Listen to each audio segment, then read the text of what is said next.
Bueno, gracias a todos ustedes y gracias sobre todo a Aurora Luque. No saben ustedes la suerte que tienen de estar hoy aquí, de poder escuchar a Aurora Luque hablar sobre sí y sobre su obra, de escucharla recitar. Porque Aurora Luque, lo saben ustedes bien, es una poeta, una gran poeta, una poeta multipremiada, perdón. Al fin y al cabo, este último galardón, el Nacional de Poesía 2022, no hace más que corroborar el acierto de todos los anteriores. Su obra es extensa, tanto la propia como la traducida, y de hecho sería interesante añadir la traducida también dentro de la propia, porque al fin y al cabo un traductor está, hasta cierto punto, recreando la obra de otro con palabras y ritmos personales. Seguramente de esto ella más tarde nos hablará. De entre la primera, la obra poética propia de Aurora Luque, subrayaría los siguientes títulos. Hiperiónida, porque fue el primero, en la muy temprana fecha de 1981, cuando Luque contaba apenas 21 años, y con el que ganó el premio García Lorca de la Universidad de Granada. Problemas de doblaje, del 89, con el que logró un accésit a la Donais. Transitoria, premio Andalucía de la Crítica en el 98, y finalmente, pero insisto, son muchos más, los 4 volúmenes que, pese a estar distantes en el tiempo y algunos de ellos eran antologías de su obra elaboradas por otros, hasta cierto punto traban una red de referencias comunes. Me estoy refiriendo a Carpe Noctem del 92, Carpe Mare del 96, Carpe Verbum del 2004 y Carpe Amorem del 2007 y reeditado en el 21. Porque de algún modo en todos ellos, como también en el resto de sus libros, como si estuvieran abrazados en una suerte de exaltación poética común, se advierte este mismo deseo, este mismo impulso de invitación al gozo, a la celebración del existir, con todas sus maravillas. Porque la obra de Luque destila luz y sensualidad, pero una sensualidad iluminada descrita con la hondura de la reflexión, merced al instrumento finito de la palabra. La obra de Luque se abre a lo inmenso, se ilumina de inmenso, que diría Ungaretti, pero lo hace ceñida a lo concreto, a los objetos cotidianos. Luque es absolutamente consciente de la caducidad del instante, de todos los instantes. Su poesía combina la esencia perenne del olivo junto a la caduca de los árboles frutales. Y en esa savia, en esa combinación que armoniza con extraordinaria maestría el presente más actual con la esencia del tiempo que fluye siempre igual, enamorado de eternidad, radica su misterio y su magia. De algún modo, cada libro de Aurora Luque recoge, dilata, sintetiza e intensifica todos sus títulos anteriores, como si cada nuevo poema aunara y amplificara los ecos de los precedentes. No importa si en uno de ellos homenajea a Cernuda, en otro recrea una imagen marinera y en un tercero se deleita con un recuerdo de infancia. Y no importa en realidad, porque en todos ellos la luz que los penetra acaba siendo la misma. Una luz que muestra cómo la mirada de la literatura, y especialmente de la literatura clásica, revierte sobre el poema, o cómo en la médula de los elementos cotidianos, pero que nos acompañan desde hace milenios, se cifran nuestras señas de identidad. Una vasija de aceite, el sol surcando las ramas de los pinos, los albaricoques maduros, o el oleaje lamiendo las arenas doradas de las playas mediterráneas. Y Luque, cuando describe estos paisajes, que son su paisaje interior, pero también el nuestro, lo hace con un talento poético asombroso, logrando que esas imágenes capten la íntima esencia de estos elementos que persisten a través de los siglos, infinitos y efímeros como el último rayo caliente del ocaso, tan frágil como todos y cada uno de nosotros. Un número finito de veranos, que es este libro, es un libro extraordinario y extraordinario. Por muchas razones. Es un libro que podría decirse está hecho a retazos. Y digo esto porque si vamos al último apartado, antes del índice, que se titula Procedencia de los textos, nos daremos cuenta de que con la excepción de apenas 4 composiciones, de un total de 51, el resto, que son 47, son poemas aparecidos en muy diversas publicaciones, o bien compuestos para ser recitados en circunstancias muy variadas.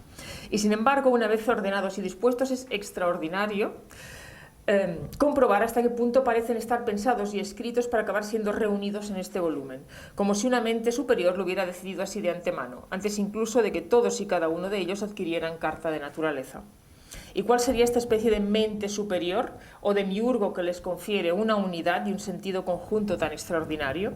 Obviamente su autora, que es quien los escribe, pero hay algo más. porque si se mira desde una cierta distancia, el lector tiene la impresión de que todos sus libros dialogan entre ellos, como también los poemas entre sí, creando un universo anudado de referencias que intensifican el sentido del libro, de cada poema, pero también le confiere a su obra un valor de totalidad. Fíjense, si no, en la potencia evocadora de este poema en prosa. Que huela a árbol, se titula. Entresaco una breve cita. Crecer con árboles te enseña música, los ritmos del tiempo, de los frutos, de los cuerpos, te enseña métrica. A los huertos no está invitada la velocidad. Escribir ha sido casi una variante de aquel estar con árboles. Escucha, flujo de palabras con misiones de savia, aspirar a que una frase o un verso cuajen como una cereza rotunda. Y créanme que es así, es exactamente así, porque fíjese sino en un detalle que quizá ni la propia autora ha advertido. El primer poema del libro, de este libro, Obra viva, muerta, se abre con este verso, sabía de la vida. Por el contrario, la última composición del poemario, de lo infinito que contiene un verano, se cierra con este otro, hacia la muerte. Fijémonos cómo, de algún modo, en este primer y último verso se encierra, se compendia el secreto de un número finito de veranos. Sabía de la vida hacia la muerte. Porque en estos dos versos está todo, el paso del tiempo y el peso de la memoria, la celebración exaltada de la vida en cada pequeña cosa, a cual más esencial, y la conciencia de la muerte, plasmada en esa metáfora brillante y poderosísima como es el propio título del libro, un número finito de veranos. Porque aunque vivamos pensando que tenemos todo el tiempo del mundo, no es así. Solo nos queda un número finito, limitado de veranos, que no sabemos cuántos son, pero que no son infinitos. Quizá 20, quizá 10, 30, quién sabe, quizá apenas un par. Y desde luego siempre un número excesivamente restringido, porque además en muchos casos los años los contamos en veranos, veranos de viajes, de días ahitos de sol, días de pura celebración del existir, formando parte de esos meses de luz, cuando el tiempo parece haberse detenido para permitirnos gozar del instante. Hay un poema que se titula Verano, que en este sentido es diáfano, e imagino que ella lo leerá, que lo hace seguro que mucho mejor que yo.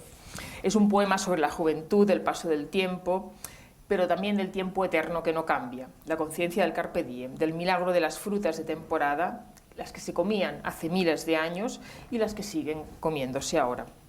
Esa existencia mediterránea que es eternidad en el sabor de las berenjenas fritas, la fruta madura, la voluptuosidad, el placer de los sentidos.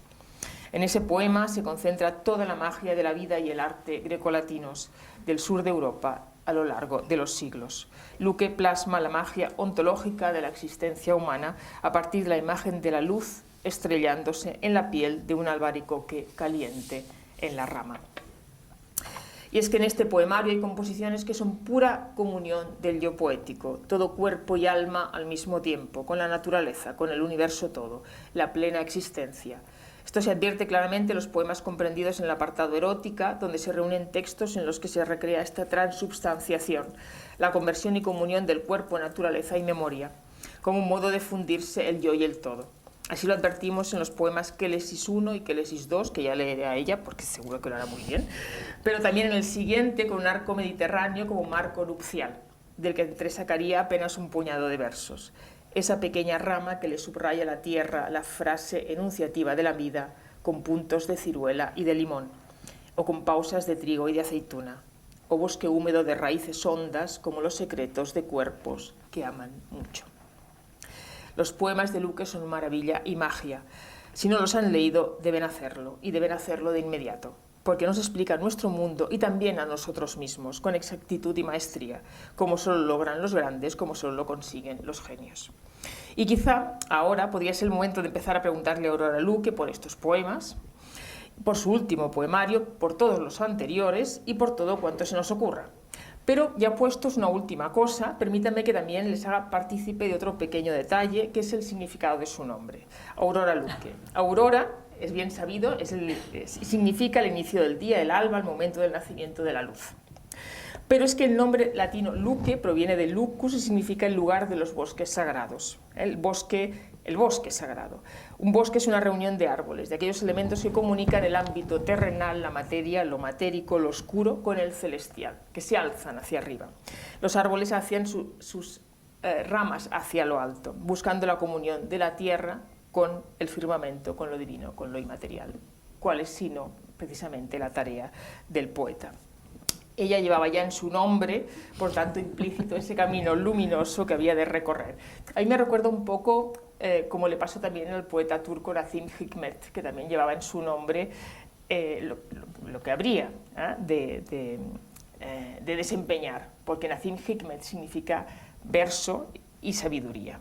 Entonces, enlazando con esto, con la vocación poética asociada al nombre, bueno, pues me gustaría preguntarte si tenías de algún modo ya desde el principio, si sabías que te querías dedicar a escribir, o cuando supiste que, bueno, que eras una poeta y de qué modo lo percibiste. Bueno, ante todo, muchas gracias. Creo que nunca, buenas tardes, creo que nunca me han hecho una presentación tan poética y a la vez tan generosa. Yo no sé si irme antes de defraudar, porque va a ser muy difícil estar a la altura de tus palabras, y sobre todo con tanta exactitud y maestría. Has usado tú estas palabras, ¿no? Son las tuyas en esta presentación. Estoy muy emocionada y te agradezco profundamente esta presentación tan hermosa. Estoy muy contenta de volver a Barcelona, pero esta ocasión es muy especial porque una biblioteca con nombre de escritora dedicada a la poesía, eso se encuentra en muy pocos lugares, y además está rodeada también de personas que han venido con esta climatología, y además sabiendo que hay amigos y todo. Para mí es un momento muy especial y estoy muy agradecida por ello. Y bueno, antes de olvidar la pregunta, pues lo de ser poeta no se sabe nunca. Yo creo que ese ser no es nada, me suena vanidoso, ¿no? Creerse poeta o ser, no sé si está en el lugar de las esencias, sino el acercarse a la poesía y de vez en cuando pues trabajar en ello, ¿no? Y sí que sé que fue muy temprana la primera inclinación, pero lo he descubierto bastante después, pues, casi que hace poco, ¿no? Los elementos que se fueron sumando. Y tiene mucho que ver el que a mi madre le gustara decir poemas en voz alta, que ella se sabía de memoria, o que quizá la obligaran a comentar o a estudiar cuando estudiaba magisterio, y a ella le gustaba decirlos, romances, pues fragmentos de Calderón, o fábulas de Samaniego, pues pequeños fragmentos de literatura clásica que ella los decía en voz alta y con ganas, ¿no? Y casi que para jugar, y creo que ahí algo de la música, de la poesía, me empezó a llegar. Pero luego también en los antiguos manuales de texto, que ahora se critican tanto, los libros de texto, como si fueran el enemigo a combatir, porque parece que hay una campaña contra... A mí me fueron muy útiles, porque yo cuando me aburría leía todos los textos antologados y los abría, los cerraba, me encontraba de pronto... Recuerdo a Tagore en un libro de lectura de Anaya o de Santillana, no sé, un libro de lectura, de pronto descubrirlo por mi cuenta, porque me daba por abrir el libro por cualquier parte. Y también, y más adelante se sumó algo que creo que es imprescindible, ¿no? Para ya arrancar y decidirte a escribir, y es un sentido de búsqueda, de interés por la aventura, por lo misterioso, el no conformarte exactamente con la vida rutinaria que te ofrece el día, lo cotidiano, sino que un malestar también, porque a veces esa inquietud genera descontento, malestar, no sé, que coincide con la primera adolescencia, y eso se calmaba, se canalizaba con lecturas de novelas de aventuras, y muy muy juveniles, como las aventuras de los 5, que eran muy claras y muy... pero también ese deseo de estar en otra parte, de buscar misterios que resolver, en una primera etapa quizá también ayudara a calmar esa desazón. Y luego pues otras novelas, Ana María Matute, sobre todo El polizón del Ulises, una novela que mi madre me compró inexplicablemente porque era Fabiola, que es una historia en la Roma, de los mártires de la Roma antigua, pero que habla muchísimo describía Roma, ¿no? Y hablaba de martirios, además que eran duros. Yo ahora digo, bueno, ahora no se dejaría a una niña leer esos martirios tan detallados, ¿no? De Santa Inés, San Sebastián, y todo. Yo eso me lo sé todavía, lo recuerdo muy bien. Entonces, claro, hay lecturas que te llevan a intuir que te sacias, te va a saciar la literatura, y cuando ya has descubierto que es tan hermosa y que es tan... pues quieres hacer algo parecido, y bueno, de ahí arrancaron los poemas, y a los 15 años sí que tuve muy claro que quería estudiar letras, y se lo dije a mis padres, y hubo un poco porque a mí me gustaba estudiar, era empollona, y me lo tenía que disimularlo. Es la vocación por la lectura, la vocación por la filología, la vocación por la escritura y por tanto la vocación por la poesía, o después la vocación por la traducción, supongo que vendría más tarde. Sí, ¿no? Eso viene más tarde, sí, ya casi cuando empiezo a estudiar clásicas en filología clásica en Granada. Sí, eso viene después, incluso el conocimiento de los clásicos, eso fue más tardío, pues con un capítulo de Ocnos, un poema de Ocnos que habla de los mitos. Ahí sé que se encendió algo, pero fue a partir de los 15 años cuando yo decidí que ya el mundo de las ciencias no me atraía tanto, cuando me bañaba en poesía, leía a todas horas, y a partir de ahí fue cuando, a fuerza de mucho leer y de querer leerlo todo, y de buscar poetas, bueno, también lo soltaba cuando no me gustaba, ¿no? Cuando no me atraía, y la traducción bastante después, quizá ya pues cuando en la facultad algo de francés, y al estudiar fueron los griegos, quizá la necesidad de traducir es cuando yo leía traducciones de los clásicos y no me convencían, o no estaban completas, o estaban en prosa, y yo las hacía para mí en un primer momento, y ahí arrancó todo. Sí. ¿Y por qué los clásicos y no otra filología? ¿Por qué los grecolatinos? Pues fue un consejo familiar, fue un consejo de un tío mío que era profesor de filosofía, y era profesor en Granada, y claro, yo iba a hacer hispánicas, iba a estudiar filología hispánica, pero me dijo, prueba con el latín y con el griego, que se te da muy bien, que te gusta y tal, porque es el principio de todo. Y muy pronto descubrí que efectivamente había que empezar por ahí. Había que empezar por ahí porque otros comienzos no se podían estudiar entonces. También no son los comienzos como sabemos, ¿no? Los comienzos de todo, pero sí eran los que tenía más a mano, y con los clásicos pues es verdad que supe que no me equivocaba, que quería seguir por ese camino. ¿Y por qué los griegos y no los latinos? Ay, se ha ido Javier Velaza, ha salido esta. Es que Sí, yo también he mirado hacia allá.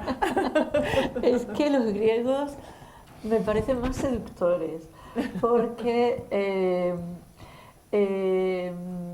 no sé, tuvieron la suerte de poder, pero es que eso lo sabían los romanos también, ¿no?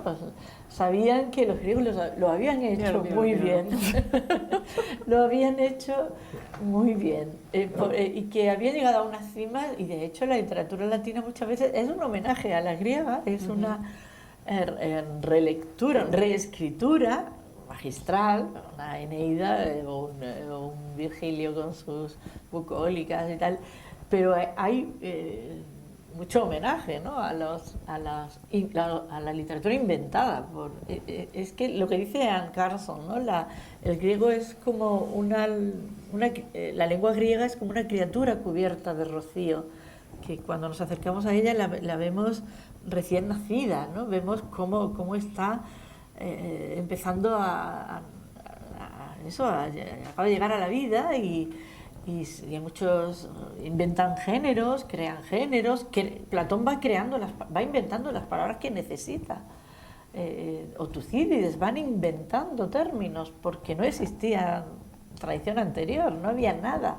Y esa sensación de creatividad, y además para llegar tan alto, porque pues, no sé, mejor usted la Antígona o cualquier diálogo de Platón, y entonces esa sensación de invención fabulosa, yo no la llamaría milagro porque la palabra tiene otras connotaciones, pero siempre me sorprendió y me sigue sorprendiendo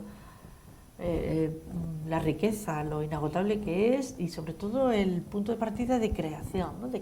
Lo que es crear, lo que es inventar. Y ves a los inventores y los lees, y era la primera vez que se decían muchas cosas. O la primera vez que se inventa, los griegos inventan, y eso es importantísimo, y convendría pensarlo mucho. La libertad como un bien cívico, la libertad como un bien de los ciudadanos, un bien común, y de la que estaban orgullosos de haber inventado la libertad como un bien común, y eso es importantísimo, una herencia que ojalá la recordáramos cada día, porque estamos alejándonos cada vez más de... Pero todo niño del griego llega a poder hablar en griego antiguo. No, eso yo creo que ya no se estudia para eso. Hay métodos que sí lo hacen y diálogos que sí, pero tampoco creo que sea útil, porque bueno, podemos leer a Aristófanes y sabemos casi, ¿no? Podemos acercarnos a los oradores y tal, como era pero hablarlo no sé, eso era Schliemann y algunos filólogos alemanes y tal, y bueno, también creo que en algunas universidades inglesas se representan obras de teatro, pero bueno, hablarlo no. Pero es que creo que la belleza, lo que conservamos no es para hablarlo, sino para leerlo con todo, en toda su hondura, ¿no? En toda su hondura. No, es que te lo he preguntado porque, bueno, hace años un filólogo que estudió latín, también clásico, me comentaba que él estuvo dudando entre los dos, pero dijo, pues escogí latín porque si hubiera escogido griego no habría podido llegar a hablar en griego antiguo, y sin embargo, si escogía latín habría podido llegar a hablar en latín. Sí, el latín es otra cosa. Además, en latín hay una tradición que yo no puedo, pero es verdad que es mucho más memorizable también, ¿no? Se puede llegar a hablar en latín. Sí. Y se sigue hablando en latín. Se sigue hablando en latín y se siguen escribiendo prólogos eruditos en latín, y cada vez menos gente. Pero incluso, además en latín, lo prefiero, o sea, me gusta más cómo suena el latín. Leer en latín en voz alta, eso es una gozada. Y el griego es quizá un poco más duro, no es tan dulce. El latín es una lengua, está llena de música. Creo. No sé si lo comparten aquí los latinistas. Tú de todas maneras reivindicas la herencia de los mitos, la herencia grecolatina frente a la judeocristiana. Bueno, no es que me oponga. Ya, pero de alguna manera el peso mayor. Sí, porque sobre todo por las carencias que como mujer he llegado a padecer en mi infancia, y he visto cómo las padecía mi madre o mi abuela, ¿no? El que el modelo femenino, el que no hubiera Antígonas, o no sé, el que el modelo femenino de la cultura judeocristiana pues sea además tan difícil, ¿no? Es una virgen madre, pero no hay intelectuales, hay algunas santas, pero son monjas, o sea, retiradas, y y silenciosas, y muy pocas que escriben o que consiguen. No encontraba modelos atractivos, no hay modelos, no hay una Hipatia, aunque Hipatia, bueno, también es muy al final de... Tampoco es que la cultura griega, pues las mujeres estén así, pero sí que en el mito, en la literatura, sí hay modelos femeninos poderosos, y también por el... No sé, por otra cosa que además la formula sobre todo Emilio Lledó, ahí tomé conciencia de la importancia de eso. Cuando Odiseo está retenido por Calipso en la isla, pasa 7 años con ella, ¿no? En su regreso, que dura 10, pues 7 los pasa con Calipso, que se enamora de... Le promete, le ofrece la inmortalidad si se queda con ella, hacen el amor todos los días, pero Odiseo se va a llorar a diario a un acantilado mirando hacia Ítaca y al horizonte, mirando al horizonte, y desea, hasta que ya los dioses deciden, vamos a arreglarle el regreso, que este hombre lleva llorando ya, lleva sufriendo mucho tiempo. Entonces, ese Odiseo es el hombre griego, no es solo el viajero, es que es el que ama la vida con su familia, en su pueblo, en su isla, con los suyos, con su hijo y con su mujer, y no desea la inmortalidad. Y ese no desear la inmortalidad no es nada cristiano, o sea, es lo contrario, ¿no? El concepto de la vida en la tierra frente al paraíso prometido, un cielo prometido, pues es completamente opuesto. Y los griegos, como no les interesaba demasiado la eternidad, pues se dedican a embellecer la vida cotidiana, la vida diaria, la vida de los demás, a decir cuál es el edificio más bello, el cuerpo más bello, qué proporciones tiene, la música, la palabra, las ediciones luego en Alejandría, los libros, las matemáticas, o sea, se dedican a cultivar lo humano. Y bueno, creo que eso pues es un amor que yo llevo dentro y que no puedo evitar, ¿no? Y no sé, aunque me ponen la etiqueta, ¿no? Pero es que amo el mundo clásico, es que creo que es muy, muy rescatable, es que nos sigue dando muchos ejemplos de... También hay otras cosas, y también hay clásicos, siempre lo digo, que no todos los clásicos son atractivos, hay algunos aburridos y repetitivos y pesados y todo.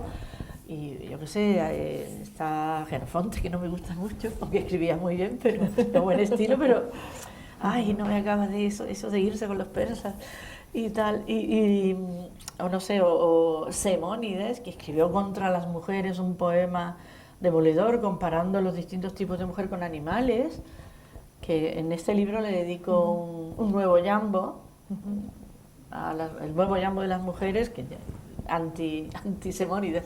Pero, o sea, en general es tanta la potencia de los griegos todavía para enseñarnos tantas cosas que aprendimos y olvidamos, ¿no?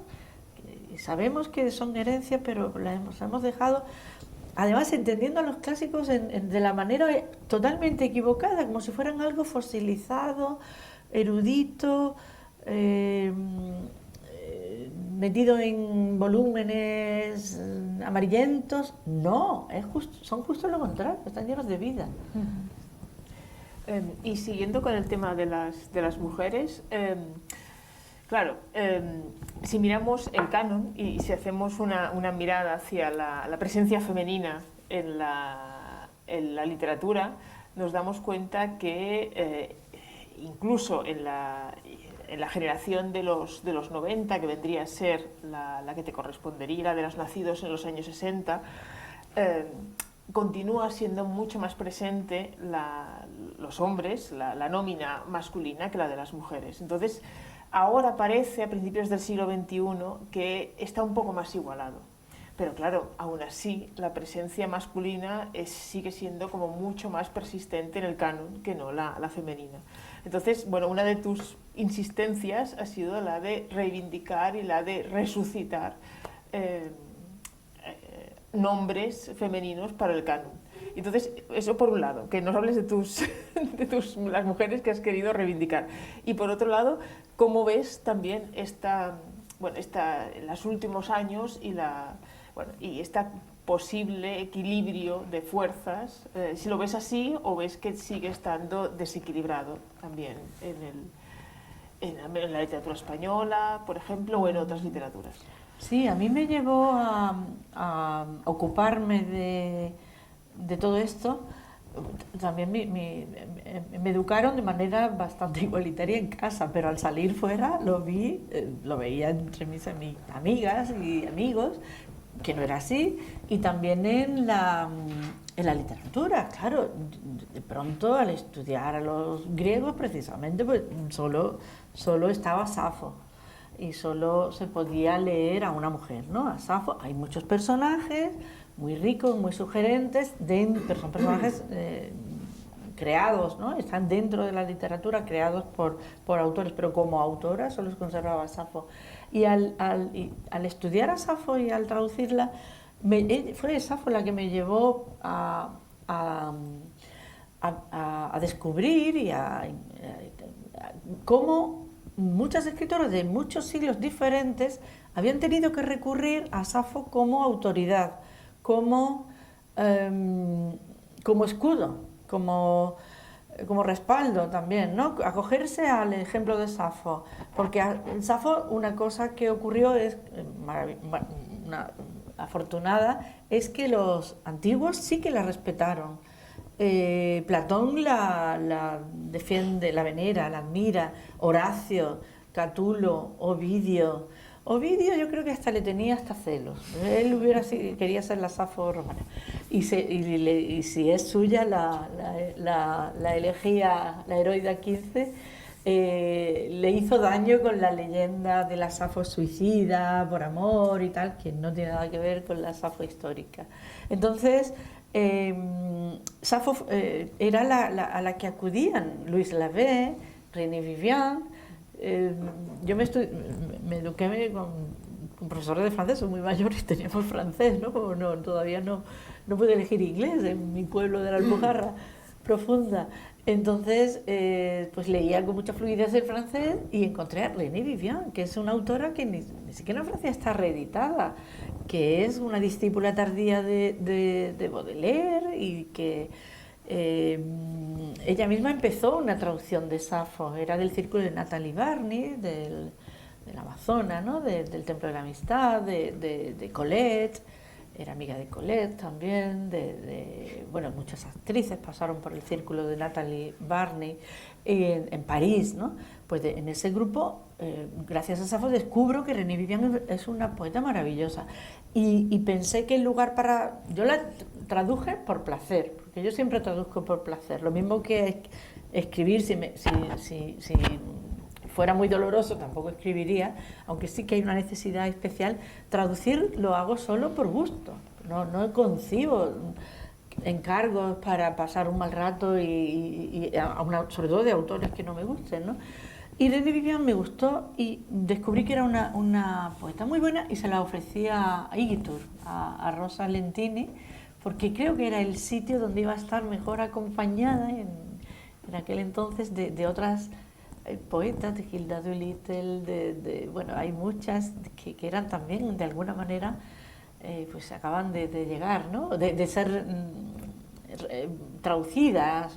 Bueno, entonces, y otro caso que también quisiera comentar brevemente es una autora malagueña, una dramaturga malagueña ilustrada del siglo XVIII, finales del XVIII, María Rosa de Gálvez, que no aparece en ningún manual de literatura del siglo XVIII, porque es que empezó a estudiarse en el 96 y a principios de este siglo ya, ¿no? En universidades en Virginia, ya aquí también en las universidades que tienen especializadas, ¿no? En el 18. Y María Rosa de Gálvez tiene una tragedia titulada Safo también, ¿no? Y es muy desconocida. ella era una defensora de del género de la tragedia. Decía que la grandeza de los pueblos, como los griegos, ¿no?, de los franceses, pues era escribir tragedia, que era donde los... Y ella lo hace y toma temas, pues el tema de Florinda, ¿no?, la hija del conde don Julián, y con la llegada de los árabes, la convierte en protagonista, hace una novela una obra de teatro antiesclavista, Cinda. En fin, que es una escritora fantástica. Y he publicado 4 libros sobre ella. Es que ya tengo muchos años, no es que los haya hecho muy seguidos, pero por la propia... Ante la propia sorpresa, cómo no está editada, cómo no está en las librerías. Y yo creo que los libros tienen que llegar a las librerías.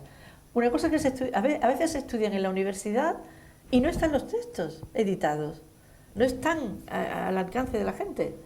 René Vigan estaba en Gálica, en la Biblioteca Nacional de Francia, pero metida, digitalizada, donde está todo lo...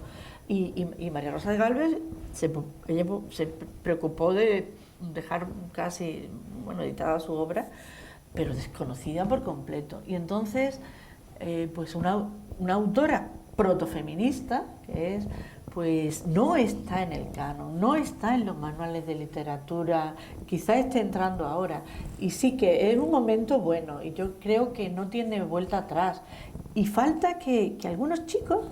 y también algunas chicas se convenzan de que es un paso cualitativo que beneficia a todos, que no es, ay, las feministas, ay, los estudios de género, ya están con ya están con la cuota. No, es que eso es beneficioso para toda la humanidad. De hecho, está ocurriendo en todos los países y además incorpora una visión de las relaciones humanas. Es un paso cualitativo, están los derechos humanos, está, pues, la teoría de la relatividad y está el feminismo. Es que hay que ponerlo a esa altura, es un cambio de paradigma. Y cuanto más se tarde en aceptar, pues peor para quien no lo acepte, porque es así, no tiene vuelta atrás, es un cambio que ha venido para quedarse. Y literatura, evidente que es muy necesario. Y luego, por lo que respecta al hecho de la reivindicación de Andalucía, de tu escritura andaluza, de alguna manera, ¿cómo reivindicas la escritura andaluza o como lo que ocurre con la escritura femenina? Simplemente es algo meramente azaroso el hecho de haber nacido en Almería y ahora vivir en Málaga, o es algo que de alguna manera te ha marcado o no? Pues sí, te marca el lugar en el que creces, en el que pasas la infancia, en la ciudad en la que estudias el bachillerato, pero no me siento especialmente fervorosamente andaluza, la verdad. Estoy orgullosa de serlo y también tiene una parte, es una fortuna, ¿no? Yo desde mi balcón veo la bahía de Málaga y cuando cae el sol veo África y disfruto de un clima maravilloso, pero no especialmente, no sé, yo creo que más mediterránea que andaluza, que amo pero no le veo fronteras. Además, el norte de Andalucía es casi castellano. No es lo mismo para nada la gente de Granada que la de Málaga, la de las ciudades, que es una manera de ser completamente diferente. Me gustan las dos ciudades, pero no tengo yo en absoluto o sea, no lo tengo presente como un amor así, algo que defender o que constituya un límite o un marco. No exactamente, no, la verdad es que no. Celebramos el Día de Andalucía, yo lo celebro, escribo un texto según si me lo piden y todo, pero no me siento especialmente... No, es que lo que sí que tienes es una carencia hacia Juan Ramón, que es el andaluz universal. Sí, eso sí. Eso sí. Y Juan Ramón sí que es cierto que reivindicaba los poetas del litoral. Es decir, que había como una especie de vinculación entre los aquellos escritores que eran, o poetas fundamentalmente, que él consideraba que eran de las zonas limítrofes, es decir, los andaluces, los gallegos, los catalanes, los del norte, frente a los castellanos, frente a los capitalinos, por llamarlo así. Entonces, de alguna manera, él consideraba que había como una mayor vinculación en los que no estaban en el capital, bueno, en la zona de la capital, porque consideraba que había algo que unía a aquellos periferia. Puede que lo viera, sí, pero vamos a ver, Juan Ramón Jiménez, buena parte de su poesía mejor la escribe en el exilio, al lado de una mujer maravillosa que le buscaba editores, le buscaba, con la que traducía, que era Zenobia Camprubí, que era catalana, y que si Juan Ramón Jiménez se queda en su pueblo, como cualquiera que se queda metido en su pueblo de por vida, y no va a Madrid, y no va a Burdeos, y no viaja, yo creo que Juan Ramón Jiménez no hubiera sido Juan Ramón Jiménez. Se aprende viajando, se aprende leyendo, y ahora es más fácil también. Quizás te quedas en un sitio y te llega todo, porque tenemos más medios, pero no sé yo si Juan Ramón, precisamente el último Juan Ramón, hubiera sido, le debo los últimos libros, y el que se va a Madrid también. Él diría que Madrid, pero él vive en Madrid mucho tiempo, el sanatorio este famoso, ¿no?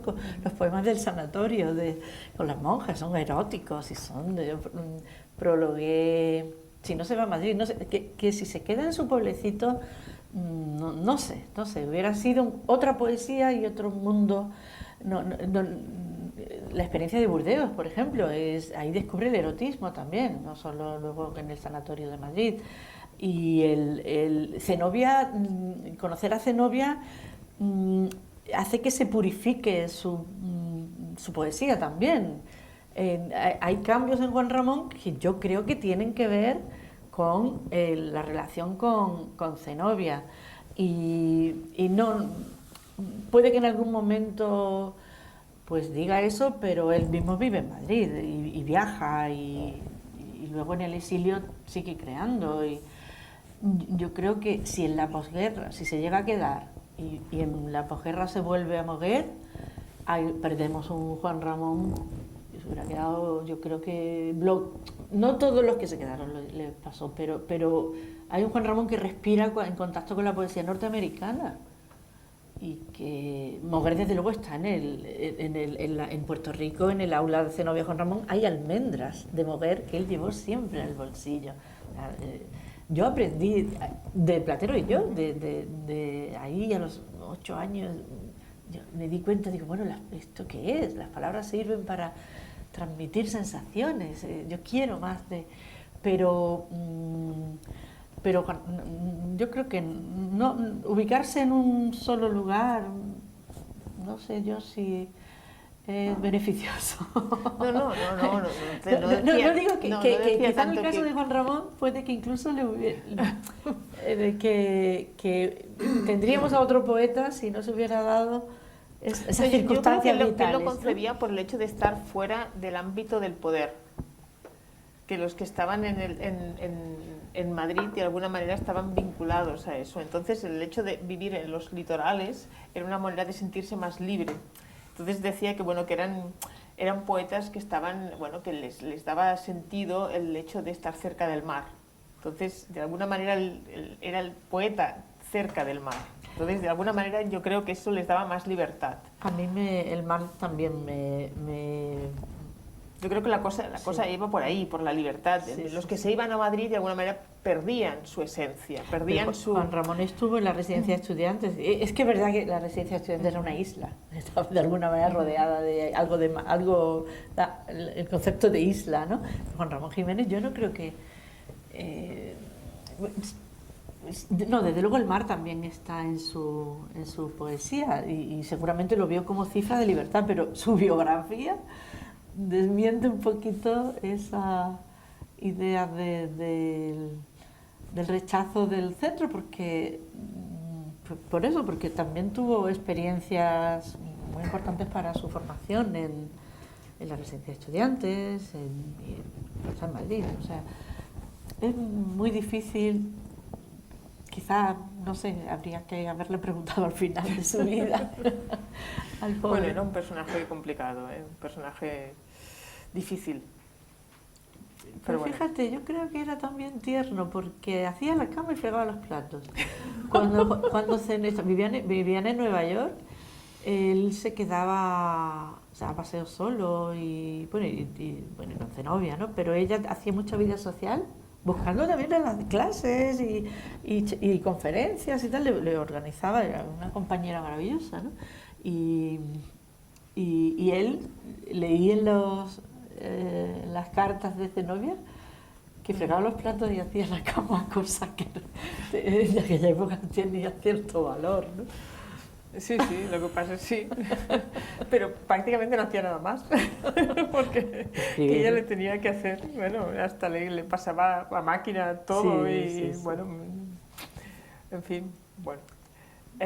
No sé si quizás sería el momento de que leyeras alguna composición del último, ¿no? o quizá de algún otro libro más. Pues no sé ahora, porque han leído aparte del... Bueno, no, eso es un poco largo. Como estamos en una biblioteca y hemos hablado de la eternidad, ha muerto Umberto Eco. Los dioses, nos tememos, son también imperfectos. No han sido diseñados satisfactoriamente. A unos falta elegancia, a otros misericordia. Los hay tacaños, broncos, rencorosos, por exceso de celo, de justicia o de amor irritantemente puro. Nadie pensó en soñarlos eruditos, si hubiera al menos ángeles leídos. Lo peor es quizá la casa eterna. No tienen bibliotecas en los cielos. Oh sí, suplicaríamos por una tibia cápsula sin tiempo, alcanzada por voces de poetas amados. Mas ¿cómo se podría soportar la eterna eternidad sin libro alguno? Ese diseño habrá que mejorarlo. Y también de amor a los libros, porque yo digo, estoy muy emocionada con un periscopio con el horizonte. Si frecuenté los libros, ciertos libros, fue porque regalaban amistad, bálsamos para el mal de la rutina, no sé qué compañía en noches duras o en el apetecer acantilados, tertulias con mujeres y hombres de 100 plazas, consolación en horas de asombrosa miseria. Sí, frecuento los libros porque ellos me regalan formas apasionadas de amistad, fabulosos veranos envasados, el amoroso arte de mirar con ojos de palabras, llaves para hospedarme en islas mudas, desnuda cuerpo adentro, y posibilidades de zarpar desde puertos antiguos y canallas con la tripulación de los poetas. Frecuentaré los libros, abrazándolos, los libros que regalen su camaradería y un periscopio abierto con todo el horizonte. ¿Alguno más? El de Kélesis 1 y Kélesis 2. Sí. Sí, esta es de la parte de eso. Este libro está estructurado en géneros, subgéneros, algunos inventados y otros que vienen de la tradición clásica, y este pertenece a erótica. Kélesis 1. Kélesis es encantamiento en griego, es Jaime Siles lo traduce o lo equipara de alguna manera al charme, ¿no? Francés, al encanto, ¿no? Supe que amaba cuando me descubrí queriendo cuantiosamente al mundo, con más delicadeza, como ignorando antes totalmente su densidad de encanto, la audición de sus dichas, el júbilo en su abrirse ante mis ojos. Los ficus se cruzaban en lo alto de las calles abrazados, frondosos, y no sé si la gracia estaba en mí, que miraba ese sol dado a las hojas, como quien tiene ganas de cantar y sabe que esas ganas anidan en el pecho sin llegar a los labios, y es bastante. Canta el cuerpo por dentro y sintoniza con el lenguaje alto de las ramas, como un secreto que el amor severo no quisiera contarme todavía. Pero supe que amaba, me lo decía el mundo. Y Kélesis II, escrito en la misma época, un poco después del año de la pandemia. Vas empezando tarde a amar de nuevo y ese extraño recinto va creándose dentro de ti. Oh, de nuevo esa especie de cueva pura y tuya, donde dejar caer corpúsculos radiantes, 6 palabras, siluetas, un timbrarse, una voz, donde estar o encantar o volver toda hora.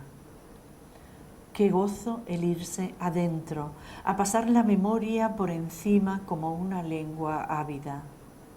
Lo llamaban entrañas, pero es otro lugar donde de pronto está escondido y tuyo el oxígeno entero de este mundo. Pues poemas de amor escritos ya por una persona mayor.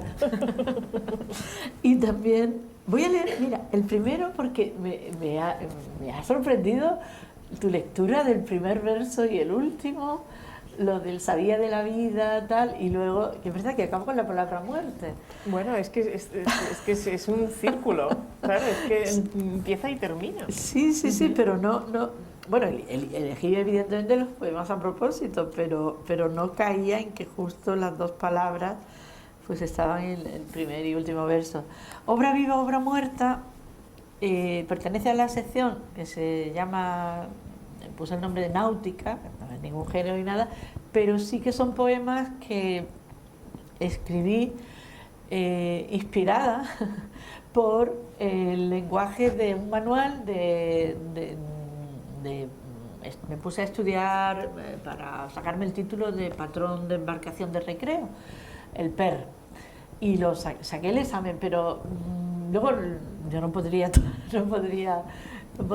ahora defenderme en un velero, olvidé casi todo, pero me quedé con la belleza de las palabras del idioma, el idioma de la náutica, que es maravilloso, además sugerente, cargado de metáforas, de posibles metáforas, muy poético, ¿no?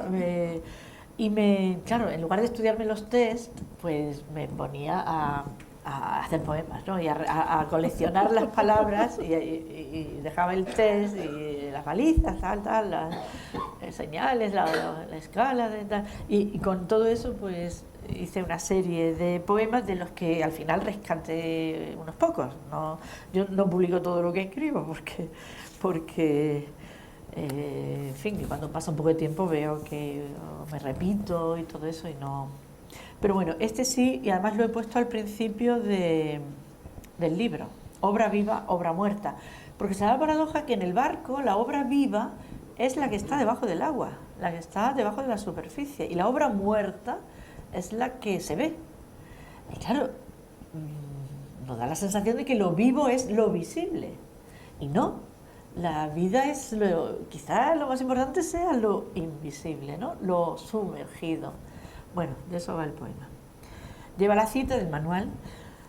Obra viva o carena es la parte sumergida del casco. Obra muerta, parte del casco que emerge del agua. Sabía de la vida quien así bautizó las mitades del barco. Al sol y a la intemperie, lo demasiado claro, lo que el mundo carcome de nosotros, lo que ha dejado ya de palpitar, lo seco, lo tensado, los cables, las amarras, el mascarón obtuso y maquillado, las sirenas del puerto, sus imperiosas voces de contralto. Mirando la negrura, la obra viva, el mórbido contacto con lo que fluye y huye, los sueños que succionan el indecible plancton, el roce con cardúmenes inquietos, con escualos, con náufragos y las sombras de carne de molusco que proyectan los cuerpos bajo el sol enlazados. Las sirenas del fondo, sin pulpa de sonidos, pero deseo aullando. Las sirenas de arriba, las sirenas de abajo. De este poema, el último verso, ya lo voy a decir aquí como primicia, el último verso, Las sirenas de abajo, va a ser el título que va a llevar mi poesía reunida, que va a salir en breve, en Acantilado, y tiene ese título, Las sirenas de abajo, poesía reunida 1982-2022, ¿no? Ya son 40 años ahí. ¡Oh, qué mayor! Y tengo la suerte de tener aquí a la editora literaria que está cuidando de la edición con todo primor y todo con un respeto y una atención, una profesionalidad maravillosa. Y de ese poema, al final, después de dar muchas vueltas, Las sirenas de abajo, supongo que tendré que explicarlo también, porque la sirena me hizo ver que aparecía mucho en mi poesía Chantal Maillard, que me escribió un prólogo a una antología de poemas mediterráneos y se centró en la sirena, ¿no? Y en ese lenguaje de las sirenas que Orfeo intenta acallar, ¿no? Orfeo vence a las sirenas y las acalla, ¿no? Porque las silencia, porque son peligrosas. Y bueno, ahí jugando en ese lenguaje sumergido que es el de la poesía, de alguna manera, ¿no? Lo no dicho, lo que queremos decir, para lo que no encontramos palabras, y ese anhelo es el que nos lleva a intentar el poema, ¿no? Y de ahí va a salir el sí, porque en los murales o en los mosaicos antiguos, las sirenas eran sirenas aladas. ¿En qué momento las sirenas aladas se convierten en sirenas marinas? Sirenas de arriba se convierten en sirenas de abajo. Sí. ¿En qué momento histórico pasan a representarse las sirenas de arriba como sirenas de abajo? Las sirenas de arriba son las lo que ahora entendemos por sirena, más que las que también son míticas, las aladas, serían las de ese mundo más convencional, ¿no? Está lo resuelto, lo seco, lo tensado, lo visible. ¿En qué hemos dejado la palabra sirena? En un sonido de alarma y de muerte. Avisa de un incendio, avisa de la policía que llega y avisa de una ambulancia. O sea que las sirenas las hemos degradado, las hemos vaciado de mito. Esas son las de arriba. Y las de abajo siguen siendo las que fueron peligrosas. Y es símbolo, yo creo que son... Pero ¿cómo dejan de ser? Sí, es verdad, en las de Homero son las aladas y se colgaban del... ¿Cómo pasan a ser medio...? No sé exactamente el proceso ni el momento, pero evidentemente en el mundo antiguo eran mujeres aladas, pero igualmente peligrosas, igualmente la condición del canto es lo que no pierden. Sí. Pero yo creo que incluso medieval, ¿no? Creo que no es, no sé si en Roma en algún momento se da la transición, pero es bastante más tardío. Las antiguas son las aladas, pero mantienen esa condición de decir una palabra peligrosa y seductora. Y eso yo creo que la poesía lo tiene que mantener. Palabra que te altere, que te mueva, que te saque de tu mundo, de tu zona de confort, se puede decir de manera vulgar. Y ese peligro y esa belleza a la vez, yo creo que la palabra poética la siguen simbolizando las sirenas, tanto las aladas como incluso las de abajo, ¿no? Claro, y que te llevan a la perdición, claro. Sí, te pueden llevar, y por eso el control, el intento de control, por eso la poesía nunca saldrá en, no sé, nunca nunca aparece detrás de un personaje famoso que habla y que da una entrevista, no se habla de libros de poemas detrás, ¿no? Se anuncia la Coca-Cola, se anuncian marcas. La poesía nunca será demasiado protagonista porque no interesa que esté... Sí, tiene que ser revolucionaria. Sí, mejor que no que se enfrente al poder.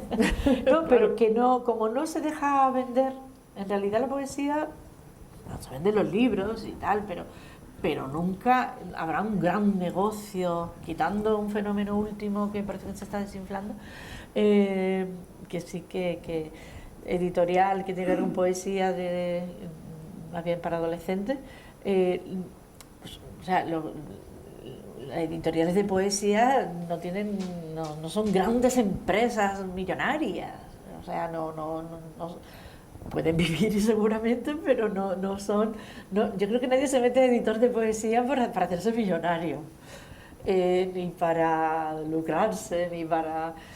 en fin, que el poder, o sea, y los libros se comparten y no se nos gastan. Los libros de poesía no es como una novela que la leemos y no tenemos la necesidad de releerla. Es que un libro de poemas tardamos mucho en leerlo. No es de temporada, podemos tenerlo 2 años y tardamos y tenerlo y volver a recuperarlo al cabo de 10 y sigue siendo novedad. Y claro, eso al mercado que quiere que consumas y consumas, pues le revienta, ¿no? No le interesa en absoluto. Por eso la poesía sigue siendo un poco el dedo en el ojo, ¿no? Del poder. De todas maneras, a raíz de aquello que has comentado, de ese tipo de poesía, que es otra cosa, normalmente suelen estar en anaqueles distintos y en secciones distintas. Está la poesía, con mayúsculas, y luego está la nueva poesía, que es otra cosa. Entonces suelen estar en secciones distintas. Así que se confunden en las listas de los libros más vendidos. Ahí sí aparecen 8 de esos y luego 2 de la poesía menos vendida, ¿no? Bueno, sí, pero es verdad que en las librerías llegan, no sé, en la FNAC tal vez, montones veías. No sé si ya sigue tan emergente, ¿no? Pero sí, es muy popular ese tipo de poesía entre los más jóvenes. Bueno, no sé si alguien quiere hacerle alguna pregunta. ¿Sí? Sí. No, ¿cómo definirías el mundo poético? ¿O qué temas? La primera cuestión, tuyas. Y la segunda, el tema de la búsqueda, el asombro, la música, la poesía, ¿cómo juegas a la hora de escribir, ¿no? Como experiencia. A la hora pues, no sé, quizá por formación, o no sé si llamarlos de formación, sí que tiendo a buscar una medida, no rima, obra viva, obra muerta sí tiene una leve rima sonante, pero porque tiene un formato un poco de canción, ¿no? Pero tiendo a buscar no sé hacerlo de otra manera, una musicalidad que tiene que ver con ciertos acentos de la tradición, ¿no? Del decasílabo o del heptasílabo, lo suelo... No sé, salen solos, no sé prescindir del todo, aunque tengo bastantes poemas en prosa, por ejemplo, en este libro. Y creo que sí, que el poema tiene que tener música de alguna manera, es que es... o incluso... o hacer una declaración de rechazo de la música, que también es una manera de tener una posición, ¿no? Pero creo que si no tiene algo musical, es difícil entenderlo como poema, ¿no? Pero el ritmo se construye de muchas formas. Puede haber un ritmo semántico basado también en repeticiones, o un ritmo visual, ¿no? En la disposición del poema en la página. Se construye de muchas formas, ¿no? Pero quizá tengo el lastre de la poesía un poco más... Pues con alguna medida, ¿no? Y los acentos, pues a veces no es que los quiera a propósito, pero casi que me arranco así los poemas y no sé, temas, era la primera parte, no se tienen temas, se tienen obsesiones. Yo creo que cuando tú has dicho lo de Carpe Mare, Carpe, digo, hoy es verdad y repetida. Es verdad, son varias, eran antologías, pero sí, son siempre, son todo un plagio de una fórmula genial de Horacio. Carpe diem, recoge la cosecha del día, atrapa el momento. Hay muchas traducciones, ¿no? Pero el verbo tiene un origen agrícola, ¿no? De cosechar, recoger el fruto, ¿no? Entonces, me parece que es lo que hace de una manera bastante general la ambición de casi todo poema, ¿no? Porque ¿qué queremos cuando escribimos un poema? Guardar el instante en el que estamos escribiendo. En ese momento queremos guardar en palabras un trozo de vida, una reflexión, una experiencia, un grito, un ruido, una soledad. Queremos recoger y guardarlo en un estuche de palabras, ¿no? Y también es un canto, una celebración del presente, que es muy mía, o sea, también por todo lo que he dicho antes, ¿no? De no fiarlo todo a una eternidad prometida, ¿no? Y creo que todos los poetas ambicionan eso, ¿no? Guardar en palabras, acertar a reunirlas, que se lleven bien esas palabras, que convivan y que formen un poema y guardarlo y conservarlo y regalarlo. Sobre todo regalarlo, que esa es la condición de la literatura. La literatura toda es regalo. Cuando Shakespeare compone una obra, pues la compone y nos la está regalando todavía. Y se la regalaba a sus... aunque cobrara algo, ¿no? Eso digo yo, que puntualmente, ¿no? Pero en realidad es un gran regalo inmenso para el resto del futuro, y eso da un vértigo pensarlo. Pero el primer momento es un carpe verbum, ¿no? Carpe verbum, recoge la palabra, y por eso mi obsesión con Horacio, con esa fórmula y carpe noctem, no porque el día no me guste, sino porque la noche me gusta especialmente y quería añadirla, ¿no? Carpe diem, pero también etiam carpe noctem, ¿no? Y me parece que me pongo muy pesada con esas variaciones, pero se escribe con obsesiones. Yo creo que todo poeta aquí compartiría esa... Sí. Los escritores, al fin y al cabo, lo que tienen son obsesiones y van volviendo y volviendo siempre las mismas. Y los estudiosos, las críticas y las estudiosas lo veis, ¿no? Lo veis perfectamente, ¿no? Como a lo largo del tiempo porque pueden pasar por etapas, pero hay recurrencias muy, muy evidentes. Entonces, esto es así. Pues sí.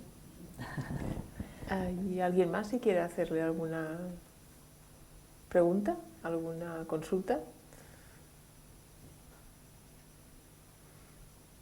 ¿No? Yo quería preguntarte, ya lo has dicho un poco, ¿quiénes son los autores que más han influido? Que has dicho a Safo, ¿no? Sí. Anne Carson, podrías decir. Sí. Soy fan de Anne Carson. Y me dijeron, si te gusta Anne Carson, lee Aurora Luque. Pues qué honor. Además, también eso sí fue un encargo, ¿no? Vaso Roto me pidió que tradujera la traducción de Carson de Safo, ¿no? La traducción inglesa, que la pasara. Yo no domino el inglés, pero claro, iba a salió en una edición trilingüe, griego, inglés de Carson y mi traducción al castellano. Y fue una aventura apasionante, porque es meterte en la cocinilla de la traductora. Es decir, ¿qué ha elegido Carson? Que es bastante más fiel que en otras traducciones, la de Safo, que otras que hace, que son muy, muy libres y muy creativas. Y es minimalista hasta el punto de prescindir de alguna palabra conservada de Safo, que de Safo estamos deseando encontrar un papiro, media palabra por aquí. Pues ella prescinde y no traduce un adjetivo, eso me dolió, yo no podía, pero tenía que traducir a Carson, ¿no? Y Anne Carson me parece un ejemplo de libertad que irrita a mucha gente porque mezcla los géneros, cuando dice que traduce está creando, mezcla personajes, a Cthulhu con su hermano, el cómic que se acaba de publicar un cómic sobre las troyanas, en la que los dibujos son además animales. Y digo, ¿esto cómo va a ser? ¿Eso va a funcionar? Pues funciona. Y emociona. Funciona porque emociona, ¿no? Y da vértigo leer a Carson, ¿no? Leer a Carson a mí me parece una voz muy personal y que muy nutritiva, ¿no? No te cansa, ¿no? O sea, sientes que te está alimentando y me gusta mucho. Sería de los últimos hallazgos, ¿no? Pero luego entre mis contemporáneos y también leo todo lo que puedo y se aprende de, pues yo creo que de casi cualquier libro que abres, de pronto hay un verso que te está diciendo algo que te apela, parece que lo han escrito para ti. Estoy leyendo también últimamente con mucho placer Medusea, que es el nombre que recoge varios libros de Hilda Doolittle, que no había leído juntos y que ha publicado Ultramarinos. Y otro libro en otro ámbito, pero también muy inspirador y muy poético, es Palabras del Egeo, de Pedro Olaya, que con su historia utópica que hace de Grecia y escrita además desde un presente de escritor situado en una isla, en Químolos, en una isla del Egeo, hace poesía también. O sea que soy muy ecléctica a la hora de leer y también me canso, ¿no? Pues ya dejé un poco a Juan Ramón. Bueno, lo dejo descansar un tiempo, ¿no? Tampoco es que...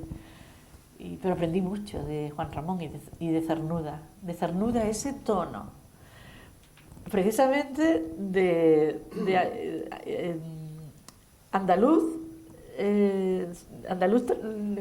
opuesto a lo barroco y opuesto a una gran parte de la tradición de la poesía andaluza, ¿no? La voz de un Cernuda, ¿no? Esa otra Andalucía silenciosa, ¿no? Bueno, silenciosa, ¿no? Con otro tono, ¿no? Con otra sobriedad, ¿no? Pues también aprendí mucho de él. A mí el Juan Ramón que más me interesa es el último. ¿El último? Sí. Pero sí. con diferencia, Sí. vaya. Y escribió demasiado también. Hay una época primera que puede incluso...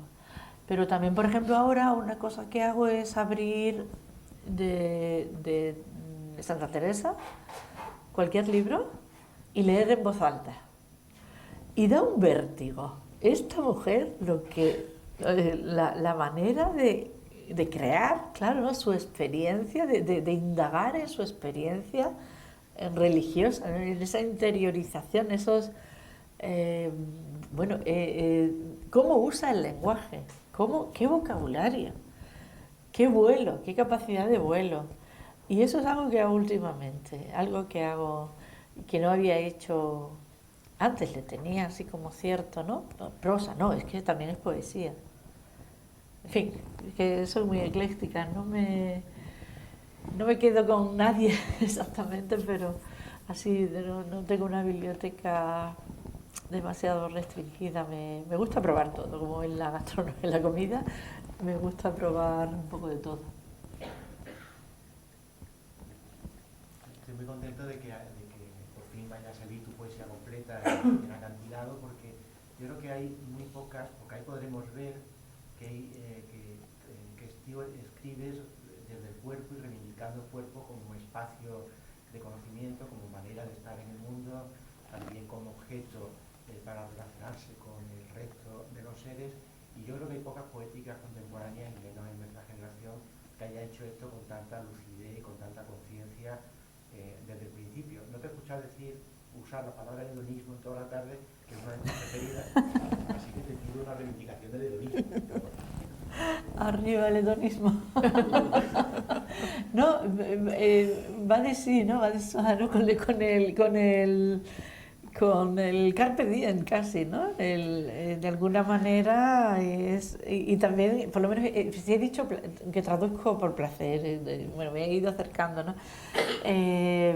Pues te voy a dedicar un poema, voy a leer un poema, Taller de Sedería, que hablando del cuerpo como también se ha hablado, yo creo que eso sí que es a partir de los 80, ¿no? Y cuando empieza a haber abundancia de libros de mujeres, de libros de poemas, es un tema también frecuente en otras, ¿no? En amigas y algunas ya maestras un poco anteriores, ¿no? Ana Rossetti. A ver, ¿dónde está? Aquí. Taller de Sedería.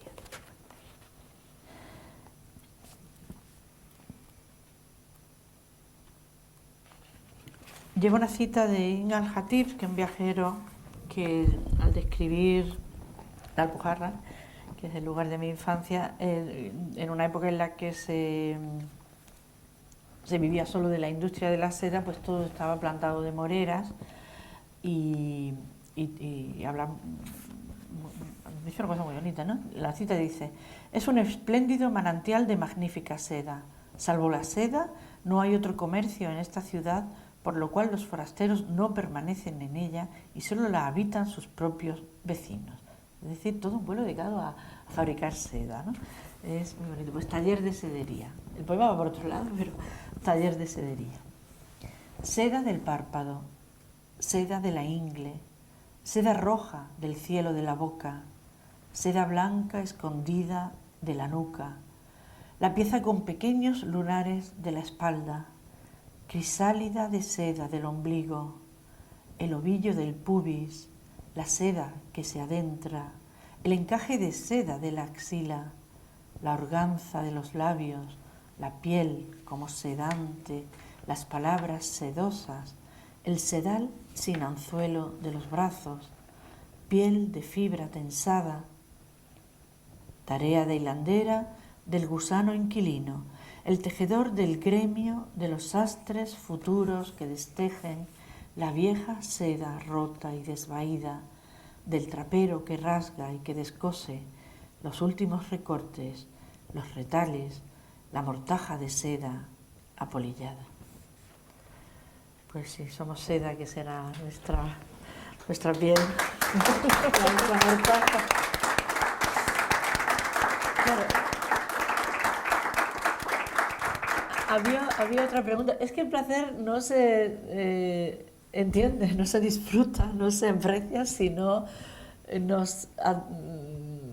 tenemos la conciencia de la muerte. Sabemos que la muerte se lo va a llevar todo, ya tiene ganada la batalla, ya la hemos perdido de antemano, pero de momento no ceder, ¿no?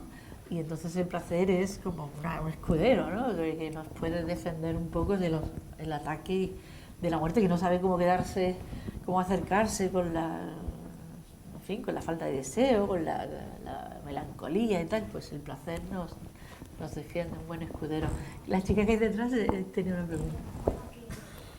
Te quería comentar que antes estabas hablando sobre el canon femenino, que últimamente se están introduciendo a más mujeres en la literatura, y de hecho yo descubrí tu poesía gracias a una clase de la universidad, y bueno, decirte que también te estás introduciendo en nuestro canon. ¡Qué bien!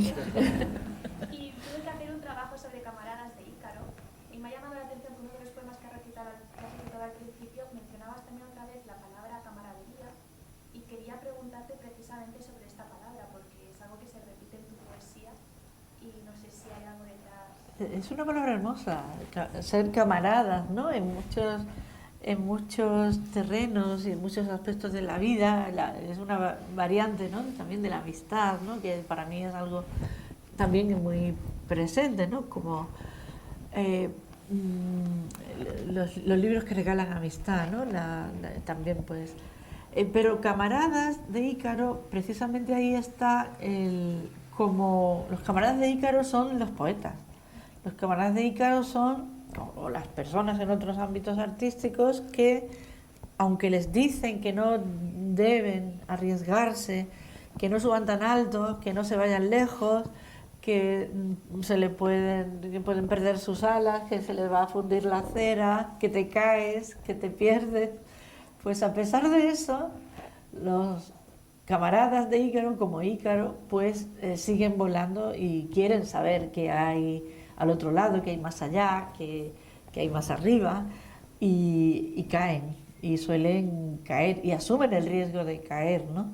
Y por eso yo entiendo que es, bueno, lo utilicé como una manera de nombrar a los poetas. Siempre Ícaro se ha visto como el insensato, como el imprudente, como el hijo loco de Dédalo, ¿no? El listo parece que es Dédalo, que falta por escuchar decir, ¿ves lo que te ha pasado? Y cae y muere, ¿no? Cae y muere en el mar de Icaria, ¿no? Pero ¿por qué no leer el mito desde el otro lado, ¿no? Que la mitología tiene esa frescura y esa posibilidad, ¿no? De escuchar también al que ya no hablaba porque había caído y o Eurídice, por ejemplo, que no habla nunca, o por qué no imaginar lo que podía pensar o decir, o en fin,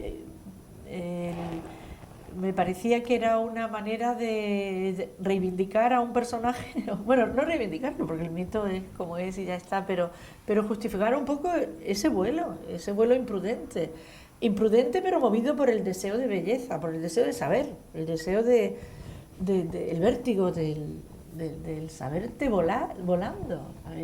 ¿Hay algo más bello? Pues Ícaro lo disfruta y paga un precio, pero alcanza un modo de belleza, y yo creo que eso es lo que la poesía intenta, ¿no? De alguna manera.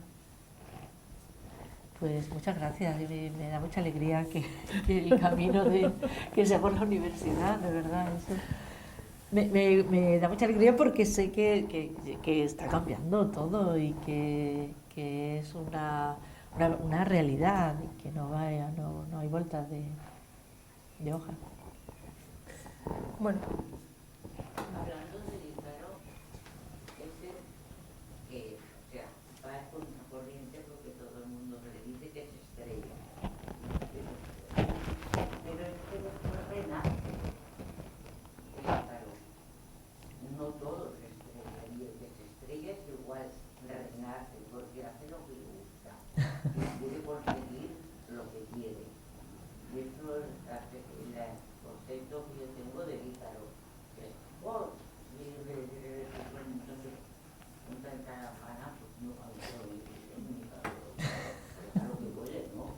Sí. Pero es que después muchos renacen y se cae en el mar y se agua.